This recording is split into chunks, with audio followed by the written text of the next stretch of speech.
যোৱাকালি যিটো ঘটনা ইয়াত ঘটিলে, যিটো প্ৰতিবাদৰ সৃষ্টি কৰিলে, ইমান এটা ডাঙৰ ইছ্যু কৰি পেলালে, যোনটো অসমীয়া বিহে ইছ্যু কৰি পেলালে। সকলো কথা জনাৰ পিছত এটা নিৰ্দিষ্ট সংগঠন বিলাচী থানা তেওঁলোকে আহি পেলাই ইয়াত অনাঅসমীয়া দাদাগিৰি নচলিব, বহুতখিনি যিখিনি আজি মই ক'ব নোৱাৰো সেইখিনি কথা তেওঁলোকে ভাষা ব্যৱহাৰ কৰিলে। এইটো নহয় যে আজি মিণ্টু শইকীয়াই ডাঙৰ অপৰাধ কৰিছে, কোনোবা মানুহৰ তাত মাৰি খাইছে,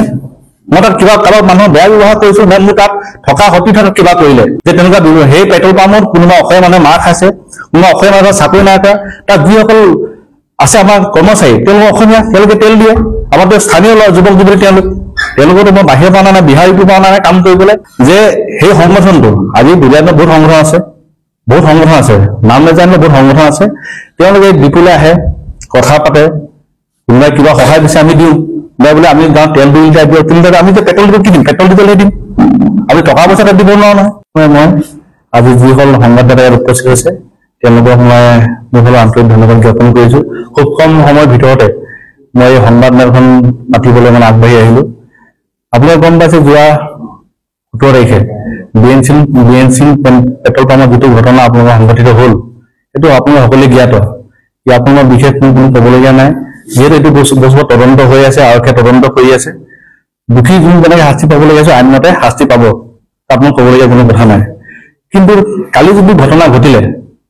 যোৱাকালি যিটো ঘটনা ইয়াত ঘটিলে, যিটো প্ৰতিবাদৰ সৃষ্টি কৰিলে, ইমান এটা ডাঙৰ ইছ্যু কৰি পেলালে, যোনটো অসমীয়া বিহে ইছ্যু কৰি পেলালে। এতিয়া সেইটো অসমীয়া বিহে যদি ইছ্যু কৰিবলৈ গ'ল,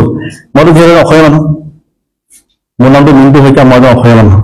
আৰু যিসকল ইয়াত উপস্থিত আছে আপোনাৰ সংবাদদাতা প্ৰায় মোৰ চিনি পায়, মই এজন অসমীয়া মানুহ। কিন্তু সকলো কথা জনাৰ পিছত এটা নিৰ্দিষ্ট সংগঠন বিলাচী থানা তেওঁলোকে আহি পেলাই ইয়াত অনাঅসমীয়া দাদাগিৰি নচলিব, বহুতখিনি যিখিনি আজি মই ক'ব নোৱাৰো সেইখিনি কথা তেওঁলোকে ভাষা ব্যৱহাৰ কৰিলে। সেই ভাষাখিনি ব্যৱহাৰ তেওঁলোক জ্ঞাত যে মই অসমীয়া বা মোৰ ঘৰ দুলীয়াজানত, মই ইয়াতে আছো, মোৰ জন্ম ইয়াত, চব ইয়াত, সকলো কথা জনাৰ পিছত হয় মোৰো এজন বেহী সম্প্ৰদায়ৰ মানুহ আছে, এজন মই অসমীয়া নি যে মই বেহীৰ লগত আজি ব্যৱসায় কৰিছো, আৰু বহুত মানুহে জড়িত আছে ব্যৱসায়, অনাঅসমীয়া মানুহক ব্যৱসায় কৰিছে। আজি পেট্ৰল পাম্প হওক বা দোকান পোহা যি ব্যৱসায় নহওক, আপোনাক ক'ব পাৰিব নেকি বা কোনোবাই ক'ব পাৰিব যে কোনো এজন অসমীয়া কৰিছে, কোনো অনাঅসমীয়া মানুহে ব্যৱসায় নাই কৰা, বা অনাঅসমীয়া মানুহৰ লগত কোনো অসমীয়া মানুহে ব্যৱসায় আজিলৈকে দুলীয়াজানত কৰাই নাই বা অসমত কৰাই নাই, এনেকুৱা এটা উদাহৰণ মই ভাবো আজিৰ তাৰিখত নাই। কৰিছে, অসমীয়া মানুহে ব্যক্তি হৈ ব্যৱসায় কৰিছে, অনাঅসমীয়া মানুহে কৰিছে, বেলেগ মানুহে কৰিছে, তাত মই ক'বলগীয়া কোনো কথা নাই। কিন্তু এটা ভিত্তিহীন কথালৈ কালি যিটো প্ৰতিবাদৰ সৃষ্টি কৰিলে, জনমানসৰ জনসাধাৰণৰ আগত যিটো এখন প্ৰতিচ্ছবি দাঙি ধৰিলে, তাৰ অৰ্থটো কি আছে? এইটো নহয় যে আজি মিণ্টু শইকীয়াই ডাঙৰ অপৰাধ কৰিছে, কোনোবা মানুহৰ তাত মাৰি খাইছে, মই তাত কিবা কাৰোবাৰ মানুহৰ বেয়া ব্যৱহাৰ কৰিছো, মোৰ তাত থকা সতি তাত কিবা কৰিলে, এনেকুৱা যদি কিবা আছে, যদি এনেকুৱা ৰেকৰ্ড আছে কিবা পুৰণা, যে তেনেকুৱা সেই পেট্ৰল পাম্পত কোনোবা অসমীয়া মানুহে মাৰ খাইছে, কোনোবা অসমীয়া মানুহৰ চাকৰি নাই কৰা, তাত যিসকল আছে আমাৰ কৰ্মচাৰী তেওঁলোক অসমীয়া, তেওঁলোকে তেল দিয়ে, আমাৰ স্থানীয় যুৱক যুৱতী তেওঁলোকতো মই বাহিৰৰ পৰা নাই, বিহাৰ ইউপিৰ পৰা নাই কাম কৰিবলৈ, তেওঁলোক ইয়াত জন্ম, ইয়াত অসমীয়া ল'ৰা, তেনেকুৱা মানুহ থকা এটা পেট্ৰল পাম্পৰ এনেকুৱা এটা আপোনাক কি ক'ম মই, পৰিস্থিতি সৃষ্টি কৰিলে যে অনাঅসমীয়া পৰিস্থিতি এটা ভাষা ব্যৱহাৰ কৰিলে, শব্দ ব্যৱহাৰ কৰিলে, তাৰ ওপৰত মোৰ এইটো খুব আছে যে সেই সংগঠনটো আজি দুলীয়াজানত বহুত সংগঠন আছে, নাম নাজানিলে বহুত সংগঠন আছে, তেওঁলোকে বিপুলে আহে, কথা পাতে, কোনোবাই কিবা সহায় দিছে আমি দিওঁ, বোলে আমি গাঁৱত তেল 2 লিটাৰ দিওঁ, 3 লিটাৰ, আমি পেট্ৰল দিব কি দিম, পেট্ৰল দিবলৈ দিম, আমি টকা পইচা দিব নোৱাৰো নহয়। আজি কোনোবাই টকা পইচা দিছিলে আমি দিব পাৰিম নেকি?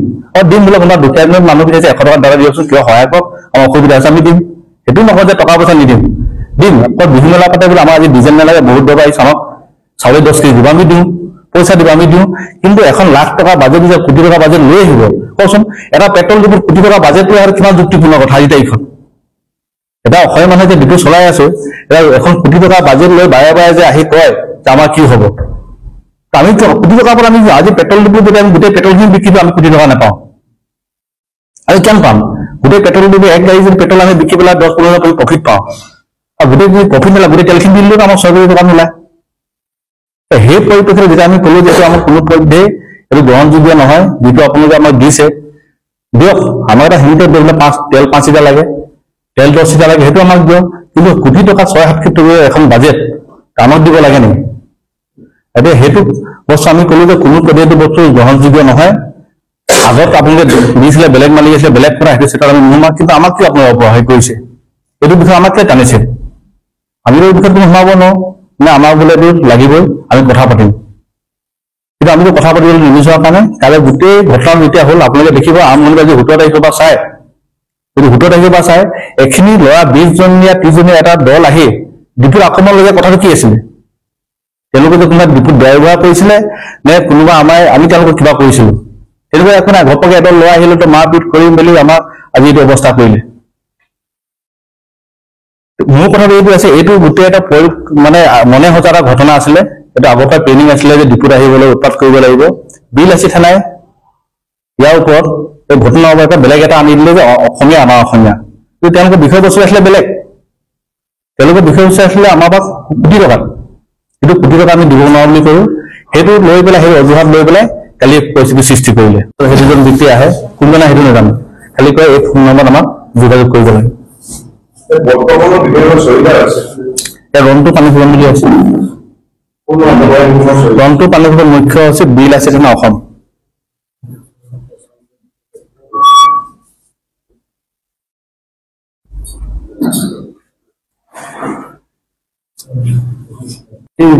বিষয়ে স্থান পাইছে আমাৰ সমাজৰ কাৰণে এটা বেয়া মেছেজ গৈছে অসমীয়া বিহাৰী এই মেছেজটো মানে যাব নালাগে কিন্তু মই এটা অসমীয়া ল'ৰা ঘৰ মোৰ লগত বিহাৰী সম্প্ৰদায়ৰ মানুহ আছে আমি একেলগে কাম কৰিছো কিন্তু মই আপোনাক খোলা বুলি কৈছো এইটো মই লুকাই ক'বলৈ নাই আছে আৰু এনেকুৱা নহয় যে মই আপোনাক কৈছো যে বহুত মানুহ এনেকে জড়িত হৈ আছে আৰু মই নহয় অসমীয়া অনামুখীয়া মানুহ এনেকে বহুত ব্যৱসায়ত জড়িত হৈ আছে এইবোৰ মানে এটা সমাজ জীৱনৰ কাৰণে এটা মই মানে নিগেটিভ নিউজ হ'ব বুলি মই ভাবো কিন্তু আমি ব্যৱহাৰ কৰিলে কাৰোবাৰ লগত ব্যৱহাৰ কৰিব লাগিব কোনোবা এজন মানুহ কাৰোবাত থাকিব লাগিব সেইবুলি এটা ভুল মেছেজ দিব যে এটা সাম্প্ৰদায়িক এটা সৃষ্টি কৰিব এইটো মানে আগন্তুক দিনৰ কাৰণে ভাল লক্ষণ নহয় ভুল কৰিব অসমীয়া মানুহবোৰো আপুনি একশ্যন ল'ব লাগিব অসমীয়া মানুহবোৰো প্ৰতিবাদ হ'ব লাগিব কিন্তু ভুল নকৰাকৈ এইটো বস্তুটো জাপি দি আছে অসমীয়া অনা অসমীয়া এইটো লৈ পেলাই মই কৈছো যে মোৰ মনৰ কথাটো কৈছো যে এইটো বস্তু বন্ধ হ'ব লাগে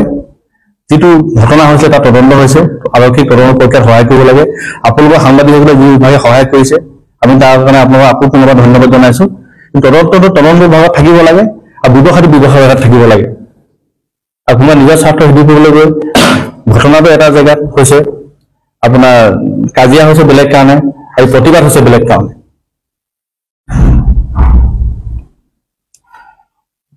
অসমীয়া এজনে মানে বেলেগ জাতিৰ লগত ব্যৱসায় কৰিলে বদন হ'ব নোৱাৰে বুলি এইটো এটা মানে আমি ৰাইজক জনাব লাগিব অসমীয়া এটা ব্যৱসায় আমাৰ অসমীয়া মানুহৰ লগত কৰিব পাৰে সেইবুলি সেইজন বদন বৰফুকন হ'ব নোৱাৰে সবাই চবৰে মিলি জুলি ব্যৱসায় কৰিব লাগিব তেতিয়া আমি অসমখন আগুৱাই নিব পাৰিম সেইটো আমাৰ এটা মানে আৰু লগা এটা পজিটিভ মেছেজ আমি দিব বিচাৰিছো আৰু কালি এটা কৈছো ইয়াৰ মাজতে কালি যোনটো নিউজ এইখিনি ওলাই আছে দুলীয়াজনৰ বিধায়কৰ লগত দুটো মোৰ কথা লৈ ওলাই আছে বিধায়ক জড়িত বিধায়ক দিছে মই কৈছো ব্যৱসায়টো মই কৰিছো মই লিখিছো কাগজ আছে মই অনাৰক্ষণৰ লগত পাৰ্টনাৰশ্বিপ বিধায়ক কৰিছো বিধায়কৰ নামটো আহিব নালাগে বিধায়কৰ জনপ্ৰতিনিধি বিপদ হলে চব মানুহ বিধায়ক চলি যাব অসুবিধা হলে জনাবই আজিকালি মেডিকেলৰ কথাই হওক ৰাস্তা পদূলিৰ কথাই হওক যিকোনো সমস্যাৰ কাৰণেতো এজন বিধায়ক আছে চবৰ মচিতে বিধায়কজনৰ কামেই সেইটো যে কোনোবা বিপদত পৰিলে তেওঁ সহায় কৰা এইটো নহয় যে কাৰোবাক সহায় কৰিবলৈ গৈ এটা বিতৰ্কৰ সৃষ্টি কৰা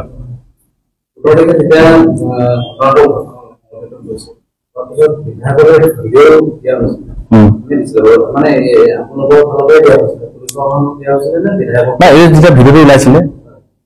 ওলাইছিলে ভিডিঅ'টো আজি সবৰে হাতে হাতে আছে কিন্তু যেনেকে পাছত পাঠ কৰিছে বিধায়কৰ মানে তেওঁ কৈছে যে কেনেকে ভিডিঅ' আহিলে কি আছে সেইটো বিধায়কে তেওঁৰ ফালৰ পৰা তেওঁ কৈছে সেইটোৰ ওপৰত মই ক'বলৈ নাই